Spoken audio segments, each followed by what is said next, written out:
Coming up on a national championship edition of Sports Extra. It's not just one natty in the past 46 games, it's now a natty times 2 for field hockey. Another women's team is closing in on its chance for a national championship. It's 23rd. And the UNC football team won't win a natty this year, but the Heels might have a shot at a bowl. All that and so much more. Sports Extra starts right now.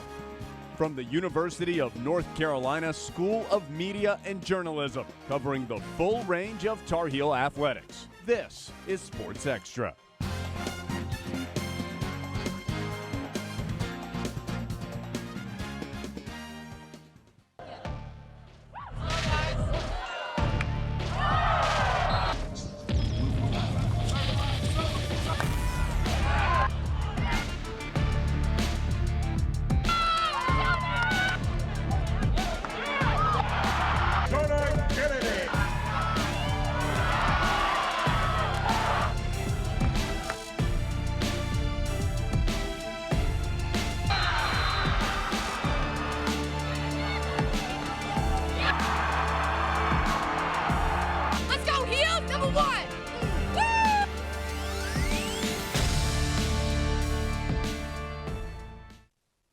Are you excited to talk about some national title action?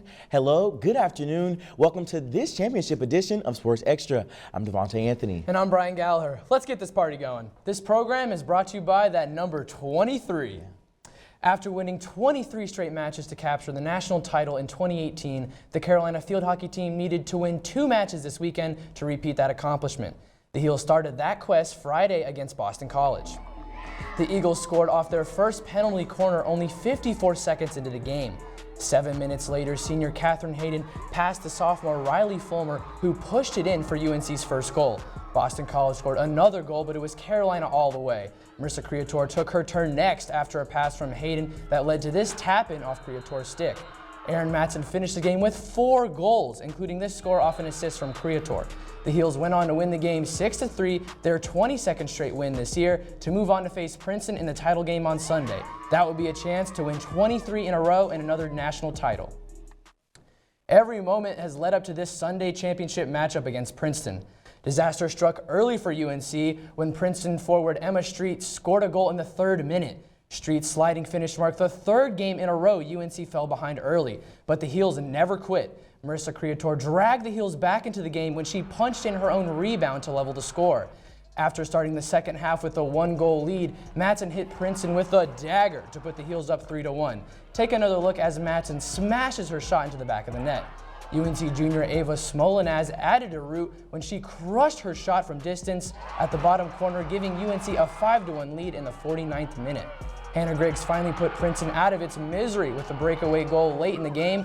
Carolina wins the national championship 6-1 and finish off another perfect season.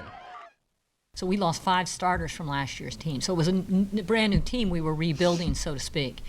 And so the fact that we were able to grow and develop and to just make progress game to game makes it pretty special. I wouldn't trade either of those classes for another class at all to lead our team and to have that seniority on the team. And I mean, the girls talk about it all the time. They're like, we never want to feel like that again. And luckily, the past few years, we haven't. Fans mingling with players on the field after the game knew 2 things for certain. 1, Sean Spicer shouldn't have lasted as long as he did on Dancing with the Stars. 2, Aaron Matson won Outstanding Player of the Tournament. Aaron Matson finished as the leading scorer of the tournament, scoring 9 times in 4 games. Boston College will have nightmares with Matson as she lit up the Eagles for 4 goals. Her brace in the championship match against Princeton helped Carolina end any chance of a Tiger comeback. Matson's stellar tournament capped off a remarkable season for the All-American. She ended the year with 33 goals, 6 of them coming from this weekend. We now take you to Kirsten Clark, who is at Karen Shelton Stadium with the members of the national champion field hockey team. Kirsten?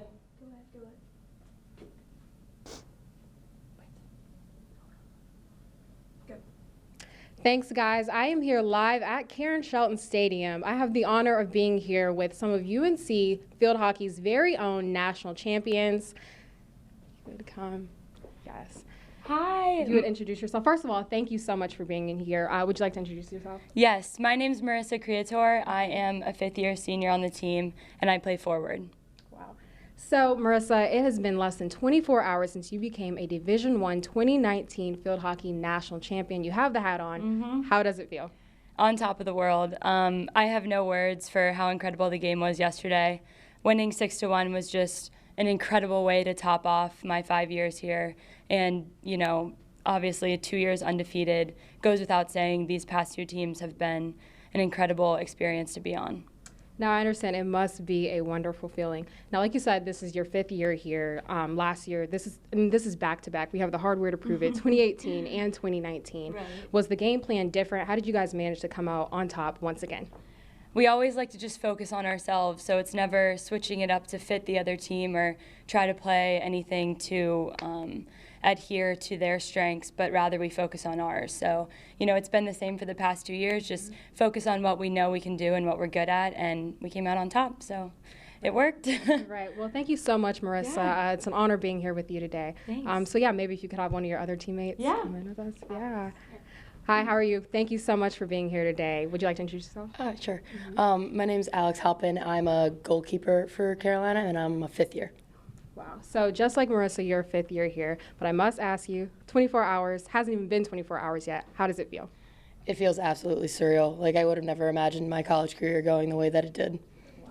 Now, you've played under Karen Shelton for 5 years now. What do you think this means for her legacy? I guess, you know, this is not her first time winning a national championship, not yours either, but this one specifically. What do you think it means for her legacy? I think with the back-to-back 2 undefeated seasons, I think for her legacy, this is something special, especially since the last 2 years we've been playing on a stadium that's been named after her, one of the very few places that's been named after a female coach. Right. So I think this one's special. Oh yeah, for sure. Thank you so much for being here.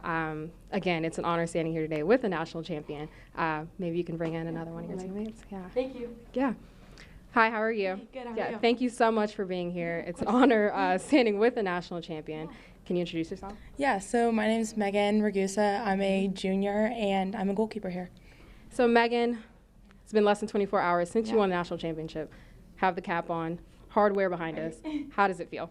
No, yeah, it feels great. It's surreal coming back to all of this. I think this year surprised a bunch of us with everything that we were able to accomplish, and we're really looking forward to hopefully keeping this alive next year. Okay. Now, unlike your other two teammates I just talked to, they've been here for 5 years. You've only been here for 3. I mean, do you think that made a difference playing, you know, under Karen Shelton for less, you know, time than they did, or has it been a similar experience for all of you? Yeah, I mean, I think Coach definitely makes it where everybody has the same kind of feeling when they come in, and they really make sure that once you come in, you're a part of this team, and whether you've been here for 1 semester or you've been here for 5 years, everyone is kind of on the same game plan, same level, and she really makes sure that everyone feels the same way about that. Wow, it must be a great experience. Sure. Now, since you are only a junior, you do have another year, 2 years, you know, maybe ahead of you. How, you know, what do you think it'll be like going into these next coming years, you know, trying to obviously stay on top? Right. I think that we are just going to keep trucking ahead. Like, we haven't really been focusing too much on anything particular right now. I think we're just kind of living in the moment right now, but then the second season starts up again, we're going to be headed towards the same goal, hopefully. Okay, definitely. Are you guys going to celebrate some more, or are we moving on to the next season? I think we definitely were celebrating for the past couple days, but we're definitely focused on next year. Perfect. Sounds good. Well, thank you so much for being here. Again, it's an honor. Congratulations to you and all your teammates and to Karen Shelton. Just congratulations. Thank you. Thank you. Thanks, Kirsten. Every 4-year student since 1977 has seen at least 1 national championship during his or her time at Carolina. These players have 2 titles under their belts. It's been a heck of a run for seniors Marissa Creator, Yentl Leemans, and Catherine Hayden, who have cemented themselves into the history books. This trio will leave UNC as 2-time national champions and 3-time ACC champs. They'll be leaving UNC as part of one of the most decorated field hockey classes ever. The awards keep coming. Sophomore Abby Pickron is the 2019 Elite 90 award winner. This award recognizes the Final Four athlete with the highest GPA. She looks shocked. It's like she forgot she was smart or something. She maintains a 3.86 GPA in biology, for crying out loud. She She's played in every game this season for the Tar Heels, and she's the 5th field hockey player and 12th UNC athlete across all sports to win this award. There's another team in the hunt for a natty. The top-seeded Carolina women's soccer team continued its NCAA tournament run with the second-round matchup against Colorado on Friday. A record 4,235 fans packed the stands of Dorrance Field as the Heels took control of the game early. Carolina got off 10 shots in the first half compared to just 1 by Colorado, but UNC struggled to get the ball past Colorado's goalkeeper. It wasn't until the 48th minute when junior forward Alicia Russo found the back of the net with a rocket, and that gave Carolina a 1-0 lead. UNC would have to hang on with a strong defensive performance, and the Heels allowed only 1 shot on goal all match to advance to the 3rd round of the tournament. On Sunday, the Tar Heels took on the Michigan Wolverines with a trip to the quarterfinals. Hanging in the balance, UNC took control right out of the gate as Isabel Cox takes the through ball and hits a beautiful shot into the lower corner. Look at that. Later in the half, Lada Wilbemoy passes the ball, misses the PK, but manages to score off the rebound, putting the Heels up 2-0 at the half. Early in the second half, it's Cox once again as she beats her defender and strikes the ball into the far post. Carolina got another goal, this time by Zoe Raday, an excellent header as the Heels win 4-0, sending Carolina to its 31st quarterfinal in program history. And also the way our defense consistently plays. It's very hard for a team to even get a shot off against us in the box. And so I was very happy, and not just with the starters, with everyone that played. So it's a privilege playing your roster, which we did today, and it's very exciting to be advanced. Well, UNC soccer, I feel like every single practice we all bring our A game and work 110%. So I feel like since we do that every single day in practice, it just carries on over into the field, and we all want to work for each other. Now, what do the Heels need to do to keep the good times rolling? We have the color analyst from Sunday's 3rd round match, Natalie Bodie, to break it down. Coming off a dominating performance and a 4-0 win over the Michigan Wolverines, Carolina finds itself in the Elite 8 on Friday, this time against the University of Southern California. We have Russo back at 100%, but we have another star on offense that you didn't hear of last year, and that's Isabel Cox. Isabel Cox got a brace in the Sweet 16. In order to keep advancing, we need to see, obviously, Pinto, Russo playing well, but pulling in Cox and having her be a pivotal part of the offense. Back to you guys. Thanks, Natalie. Coming up, the field hockey team isn't the only women's team that's undefeated at this point in the season. The women's basketball team also holds that distinction. The Heels are only 4 games in, but hey, it's a start.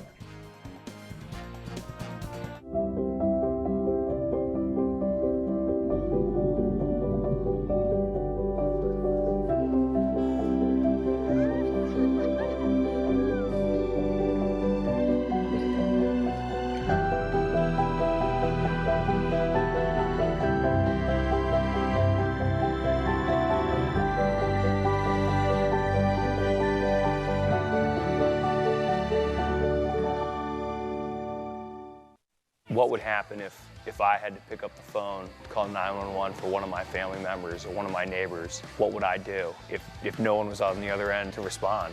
What if there was no 911?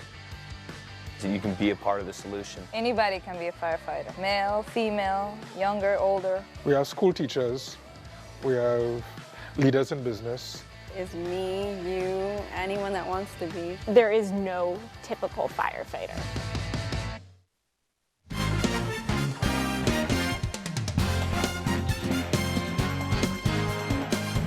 The UNC football team took on Mercer on Saturday on emotional senior day. The Tar Heels took the field looking to keep their bowl hopes alive. They jumped on Mercer early, forcing a fumble on the first play from scrimmage. That quickly turned into points, courtesy of Antonio Williams, scoring from 11 yards out. The very next possession for Carolina, it's Michael Carter taking the distance on a 40-yard touchdown run, his first of the season. Sam Howell later connected with De'Ami Brown after Brown burns his defender deep for a 66-yard touchdown pass to extend the Tar Heels' lead. The second quarter game spiraled out of control as Howell found senior Jack Barris from 14 yards out. Carter would find the end zone before half as he finished with 3 rushing touchdowns and 159 yards. The game was what Carolina needed, a blowout 56-7 with the starters resting most of the second half. And it was exactly what we needed. We dominated the game. Our guys were ready to play. They took the game over early. The game was over at halftime, so we got to play basically everybody that was eligible on our team, which helps morale, and we didn't get anybody hurt. Let's go now to football analyst Caroline Boyer live in studio. Caroline, was the Tar Heels finally putting all the pieces together, or were they just playing a team that was totally overmatched? Maybe some of both, but at any rate, it's 1 down, 1 to go. The Heels are 1 step closer to bowl eligibility after dominating Mercer on Senior Day. For the first time in more than a month, Carolina fans didn't have to hold their breath in the 4th quarter. For 20 Tar Heels, this was their last time playing in Kenan Stadium. Saturday was a bittersweet day as UNC had to say goodbye to the seniors. One of those is defensive back Miles Dorn, who had a great season for Carolina. Another one of those is Jake Lawler, who will be graduating early to pursue a film career. Aaron Crawford is also graduating this year and celebrated his last day as Mac Brown embraces him and all of the other seniors on their last game at Kenan. Several seniors led the Carolina offense, but one of those leaders isn't a senior. True freshman Sam Howell has been dominant all year. Saturday's win saw the young gun etch his name in the record books. Howell's 32 touchdowns in a single season broke Mitch Trubisky's record for the most in UNC history and surpassed Trevor Lawrence for the most touchdowns by a true freshman in NCAA history. Although Howell's stats didn't always translate to victories for UNC, fans can look forward to at least 2 more years of Howell throwing dimes at a record-breaking pace. Up next, the Tar Heels finished the regular season at NC State on Saturday. The Heels must win this game to get a bowl bid. The Wolfpack knocked itself out of bowl eligibility on Thursday in a 2-point loss to Georgia Tech, meaning this team is going to come out fighting to knock Carolina out of a bowl game. NC State took a play out of Carolina's book against Georgia Tech, nearly overcoming an 18-point deficit in the 4th. With this loss, State assured a losing season for the team for the first time since 2013. A trend of this season for State has been sloppy execution and inefficient offense. The Wolfpack's passing game is not up to par, so the Heels should expect the Pack to try to run the ball. UNC needs to prepare for this and show up ready to fight for a bowl bid. Guys. Thanks, Caroline. The women's basketball team took on Elon at home on Friday after dominating its first 3 opponents. With 4 players tallying double digits, the Heels dominated this game too. Malusha Tingay was on fire yet again, claiming her second double-double of the season with 10 rebounds and 18 points, including this basket. The Heels came into the second half with a comfortable 15-point lead and secured the win with this stellar defense, causing 18 turnovers. The Heels move forward with a clean 4-0 record and are back in action on Thursday when they face Temple in the Cancun Challenge. With the likes of Cole Anthony and Sam Howell dominating headlines, this year has truly become the year of the Carolina freshmen. And after Friday's game against Elon, the women's basketball team seems to have found a first-year phenom of his own in Malusha Tingay. Her presence in the paint has been too much for defense to handle, and the Tar Heels are hoping for a breakout season from Malu, who is able to stretch the floor with mid-range jumpers and can score in the post with ease. She will likely be a centerpiece for Carolina this season. The men's basketball team is traveling to the Bahamas this week to compete in the annual Battle for Atlantis tournament. The Tar Heels will take on Alabama in the first round on Wednesday at 2:30 p.m. The championship game is on Black Friday at 2 p.m. The team is also donating items to Hurricane Dorian relief. SportsXtra will have reporters live in the Bahamas to keep you updated on the tournament. Check our Facebook page for highlights and player quotes. For the non-varsity athletes, newbie night at Rams Head Climbing Wall was nothing short of incredible. Newbie Night introduces people who might not typically rock climb to the activity by teaching them climbing safety, tactics, and etiquette. After signing a waiver, participants harness up and get a crash course on how to get set up climbing the wall. Students then have about 30 minutes to climb the wall as much as they want. People of all skill levels are encouraged to try it out, and different parts of the wall reflect different climbing difficulties. Staff members are available to help climbers if they're stuck on the wall. Newbie Night is a great way to meet new people while getting in a good workout. We've talked about field hockey a lot, but those athletes deserve it, and we have something special for their coach. Stay tuned.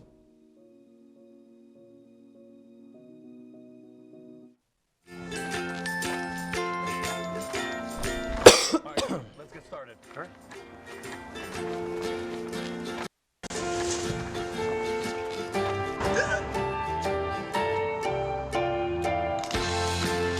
Don't ignore the law. You must call 811 at least 2 to 3 days before any digging project so you can avoid hitting our essential buried utilities. For digging projects big or small, make the call to 811.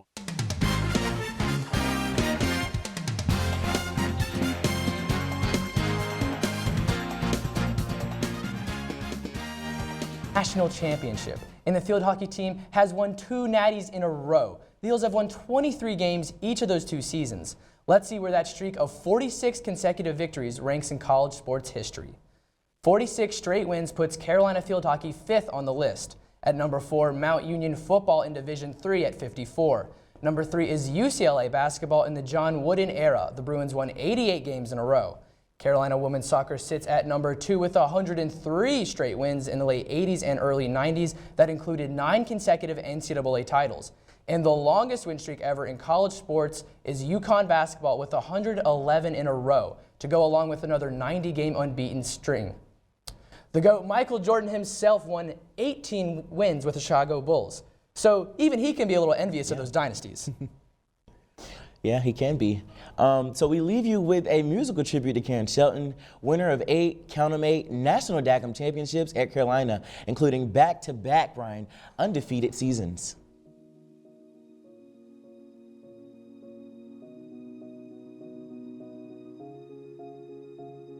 We are not invincible. We can be beaten. And so it takes great effort and great teamwork every time we show up.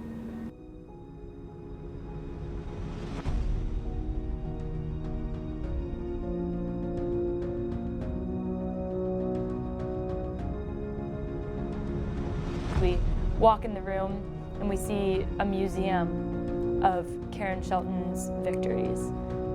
We committed here knowing that we were going to be buying into that legacy. This national championship ring will symbolize what we went through, right? And you will forever be bound by this championship. You know, Coach, it just felt like I was already part of a family before I even got here.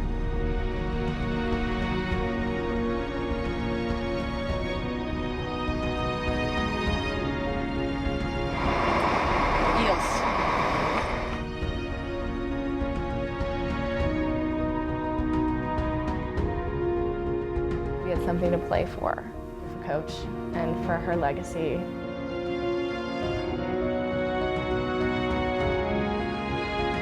I've always felt that that's what we want to do here at Carolina. We want the opportunity to compete for championships.